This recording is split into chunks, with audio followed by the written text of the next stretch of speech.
Ano ba itong tinatawag na Assistance to Individuals in Crisis Situation o AICS? Well, ito nga po yung sinasabi natin, ano, parang kumbaga sa menu of the service programs and services po ng DSWD, ito po yung go-to guy natin.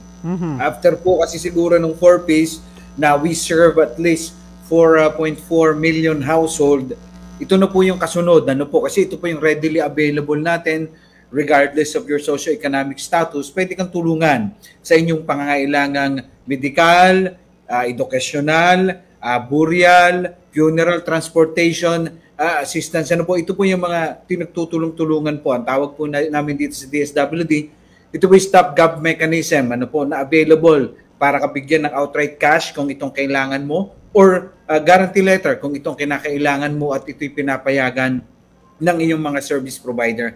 Noon pong nakaraang taon na umabot po sa 6.5 million individuals po yung natulungan natin ng AICS mula January hanggang December. Pinakamarami po rito yung nabigyan po natin ng mga food assistance, nasa 2.6 million. Yung psychosocial assistance, ano po, ito po kasi siguro Ma'am Cheryl yung nakakalimutan ng ating mga kababayan, ano, pag may mga panahon ng kalamidad, na may mga sakuna, may mga unfortunate incident, yung mga psychosocial assistance, psychosocial counseling, hindi rin po nawawala yan. Nasa 2 milyong kliyente po yung ating natulungan dyan.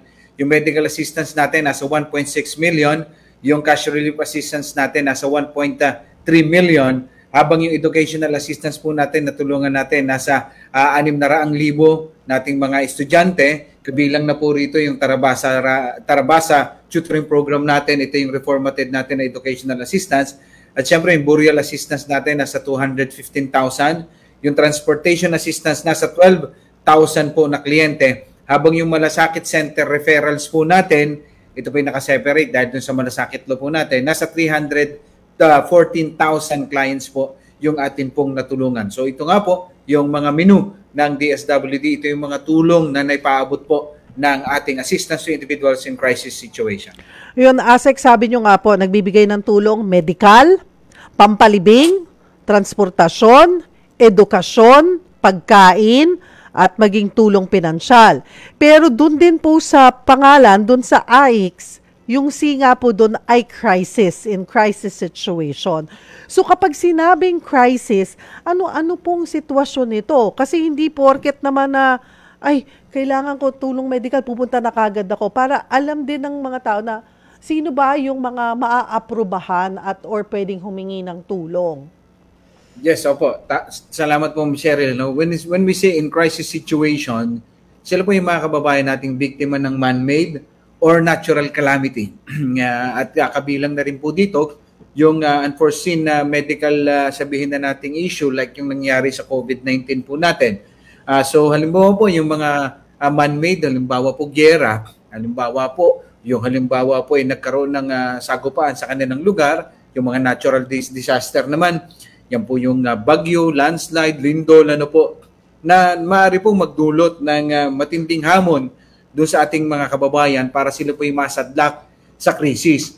Halimbawa po, kinukonsider din po natin na krisis. Halimbawa po, kayo 5 sa inyong household pero 3 naman ho kayong may cancer doon. So may ituturong din po ito na krisis. Ano po na maaaring pagtulungan ng DSWD at syempre ng mga service provider natin na kayo po ay matulungan. Ito pong ating assistance to individuals in crisis situation. Ang priority po natin dito yung mga mahihirap, yung mga matatanda, yung mga vulnerable sector natin, kabilang po yung ating mga solo parent and all.